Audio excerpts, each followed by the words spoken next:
Então, eu estava comentando desse procedimento que é mais eficiente para gerar essa matriz global e o vetor força global. Então, de fato, o cálculo, a programação do método não é feito dessa maneira aqui, em que você vai procurar obter elemento por elemento global. Não, o que você faz é calcular elemento por elemento, a rigidez de cada elemento, e alocar isso aqui. Nós vamos ver depois com mais detalhes esse processo de sobreposição, como se diz.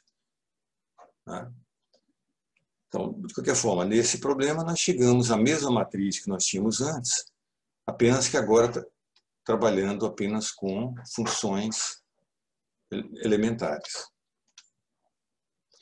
Então, com isso, a gente chega numa expressão fechada para os termos da matriz elementar, onde esse IJ aqui, não, eles incorporam apenas os nós do elemento, os nós locais. Como o elemento tem dois nós apenas, isso aqui vai correr de 1 a 2 apenas.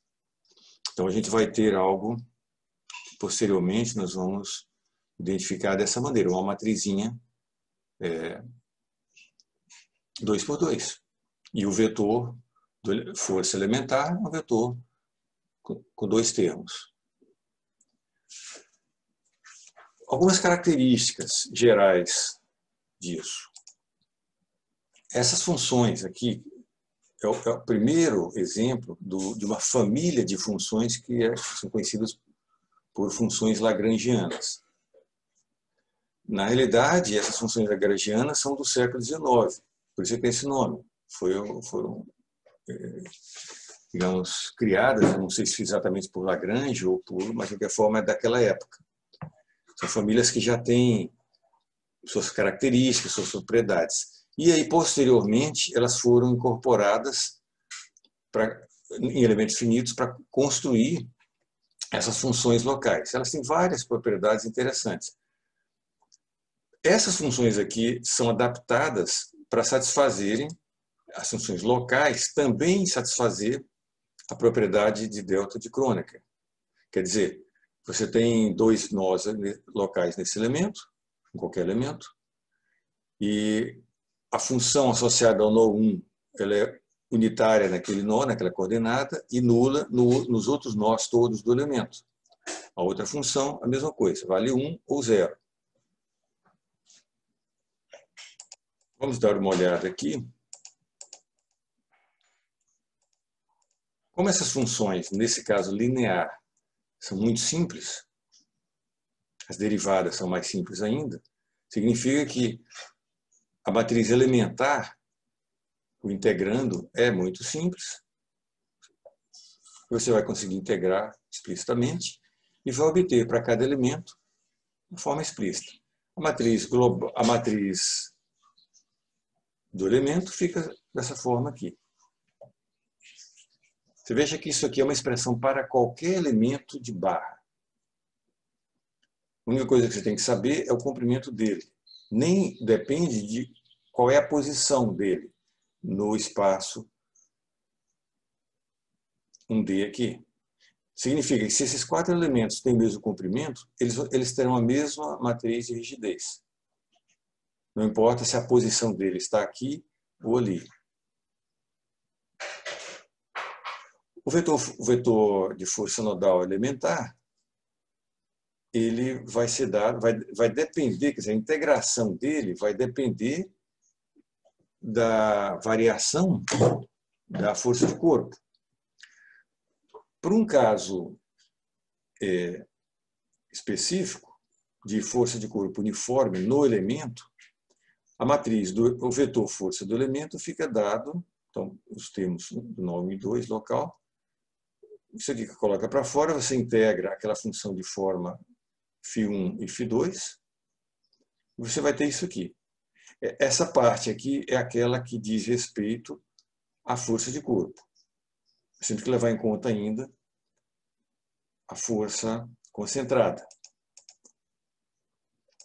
Força concentrada é alguma coisa muito simples de ser incorporado em elementos finitos na prática. Você observa que a força concentrada, se ela está aplicada num certo nó, você vai ver que você vai precisar ali. Isso aqui vem da expressão do princípio dos trabalhos virtuais. Não é isso?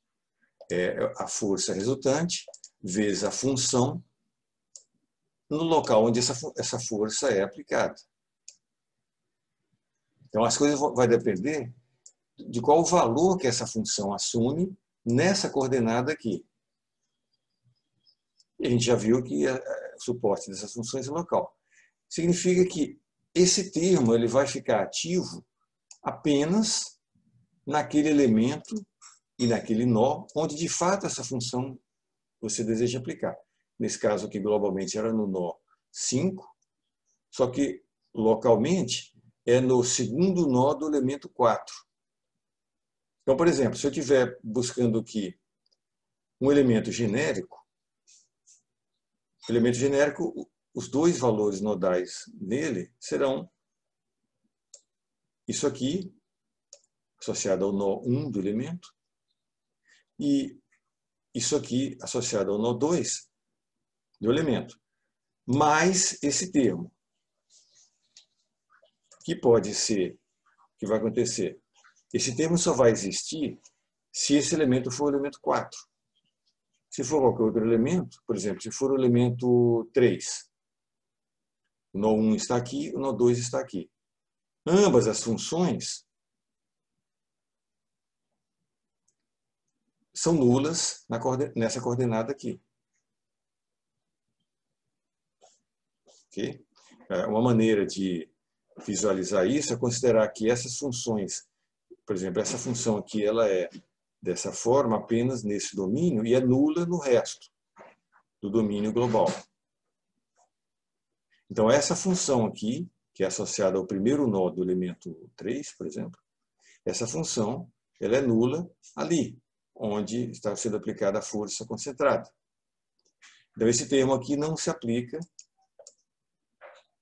nos elementos 1, 2 e 3, só no elemento 4. E quando você vai aplicar, você só vai aplicar o valor da força propriamente dita. Então, chega numa regra bastante simples. Força concentrada, você não se preocupa em nível elementar. Quando você está calculando a matriz de rigidez e força de cada elemento, você não leva em conta as forças concentradas. Depois que você tiver obtido o vetor completo, que aí você estaria numa fase... onde que nós estávamos aqui? Aqui. Você vai primeiro, numa primeira etapa, você vai encontrar só as contribuições de força devido à carga distribuída. Quando você tiver montado tudo isso, você vai para uma outra subrotina e vai simplesmente adicionar nos locais corretos as forças concentradas. Então, você tem uma força concentrada no nó 5, você vai lá naquele vetor e adiciona na posição adequada aquele número. Correto? Se eu tivesse uma outra força aqui no nó 3, eu viria com o valor dela e somava aqui. Esse é o procedimento. Então, durante todos os cálculos, você não se preocupa com forças concentradas. Você coloca ele lá no final do processamento. Então, você vai ter rotinas para calcular a matriz de rigidez do elemento e o vetor força do elemento associado à carga distribuída. Então, tá. Isso. Vamos, digamos, refazer esse problema com alguns detalhes extras, apenas que considerando o mesmo domínio de comprimento L, mesma função de carga distribuída, etc., apenas que vamos usar uma malha com elementos de comprimentos de tamanhos diferentes. Então, elementos 1 e 2 com certo comprimento, elementos 3 e 4 com outro comprimento. uma malha não uniforme, o que é o mais usual, né? Aqui, vamos incorporar algumas informações a mais para vocês. É importante que isso aqui também. Aqui existe uma distinção bastante grande em como que a gente enxerga dados de um problema. Como é que a gente escrevia dados num problema até hoje? Até tudo que vocês viram, por exemplo, em graduação, em problemas de estática, problemas de recursos materiais, problemas em suma que você vai resolver à mão. Você vai pegar uma equação, você vai substituir na outra, etc. Então, como é que eu descrevo um problema desse? Eu vou descrevo mais ou menos assim. Olha, eu tenho uma barra que tem tantos comprimento, a seção transversal é tanto, eu faço uma lista de valores ali. Isso aqui serve para um ser humano. Se eu tiver agora, amanhã, resolvendo outro problema, que é um cilindro, um vaso de pressão, aí eu vou dizer, ó, o comprimento dele é tanto, o diâmetro é tanto, a espessura é tanto, a pressão é tanto, etc. Você vê que em cada problema, a descrição, por exemplo, dos dados é diretamente associada ao tipo do problema. Agora, veja a dificuldade se eu quero construir um método e um programa que se proponha, digamos assim, a resolver qualquer problema do mundo. Se eu pegar um problema de elementos finitos geral, um programa comercial, por exemplo, que se propõe a resolver barra, viga, casca, cilindros, esferas, geometrias, um edifício, um prédio, um túnel, qualquer coisa, qualquer geometria, qualquer carregamento, qualquer tipo de apoio, etc. Como é que eu poderia entrar com dados? Como é que eu poderia informar a esse programa qual é a minha geometria? Não adianta, veja, eu entregar para o programa diâmetros e espessuras e comprimentos. Então, o que acontece? Você tem um procedimento que é bastante inteligente, como tudo nesse método,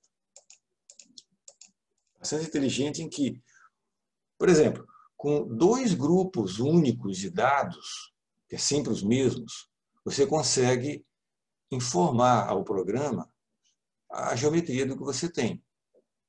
Pode ser um pneu, pode ser um carro, pode ser um edifício, pode ser um cilindro, um vaso de pressão, pode ser o que for, qualquer que seja a geometria, você consegue descrever com esses dois conjuntos de dados aqui.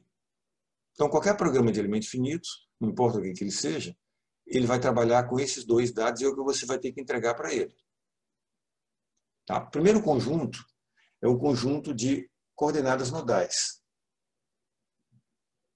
Então, veja, você não vai entregar para o programa, minha barra tem comprimento de 100 milímetros. Não.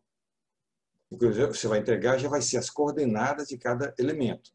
Você não vai nem dizer qual é o comprimento de cada elemento. Você vai dizer que eu fiz uma malha, no caso com 5 nós ou com 50 mil nós, em que o nó 1 está nessa coordenada, o nó 2 nessa aqui, no nó 3, etc. E tal. Pode ter 1 milhão de nós, eu vou ter que entregar ao programa 1 milhão de coordenadas no espaço. Certo?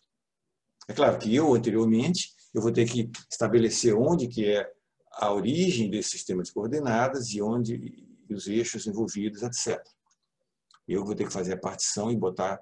Eu vou ter que arbitrar que aqui vai ter um nó, ali vai ter outro nó. Claro, isso aqui, nos primórdios, né, isso era feito realmente manualmente.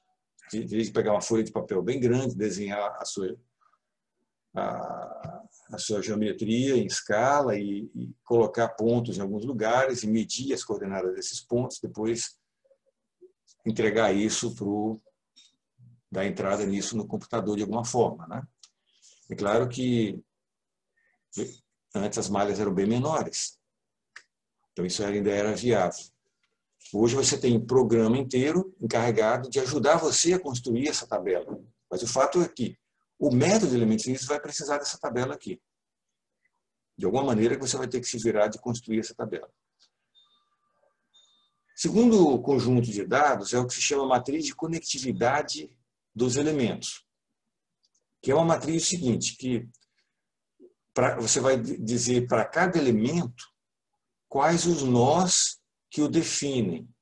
Então, eu vou dizer que o elemento 3 é definido pelos nós globais 3 e 4. Se o meu elemento, se a minha formulação é uma formulação de 2,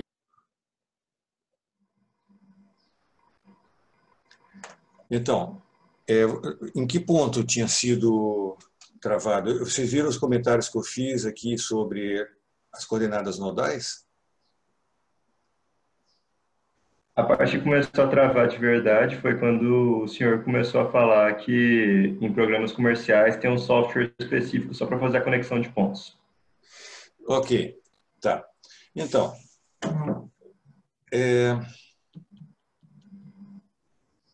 na realidade, o que aconteceu? Você tinha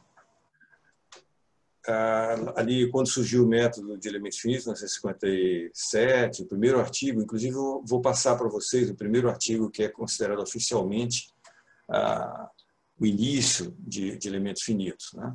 É um artigo clássico. Então, as malhas da época era uma malha muito grande, teria 50 nós, certo? Porque, apesar de ter um computador, boa parte das operações era feita à mão ainda, por fora. Em paralelo, então, os computadores, conforme eles foram crescendo, aí se tornou maior a exigência sobre o analista do detalhismo, né? Cada vez mais detalhes e mais precisão nas análises. Então, ele começou a ser exigido malhas cada vez mais refinadas. Então, a partir de um certo ponto, em que as malhas ficaram grandes demais para que pudessem ser feitas manualmente. Só que o próprio crescimento da capacidade computacional gerou toda uma outra ciência em paralelo, a ciência de CAD. Toda uma tecnologia de CAD que foi desenvolvida em paralelo para projeto geométrico e foi incorporada na área de elementos finitos. Incorporada de duas formas. Basicamente, você consegue gerar a sua geometria num programa de CAD e exportar esses dados que interessam aqui num arquivo de comunicação, e esse arquivo ele é importado pelo programa de elementos finitos. Essa é uma das opções. A outra opção, que não é tão eficiente, é que os programas comerciais de grande porte incorporaram dentro deles uma parte de processadores, de processamentos, de CAD, em que tentam imitar um programa de CAD. Às vezes sem muito sucesso, mas são partes do programa que tratam do pré-processamento, em que ele trabalha com entidades gráficas, trabalha com curvas, com superfícies. Continua a conexão? Parou?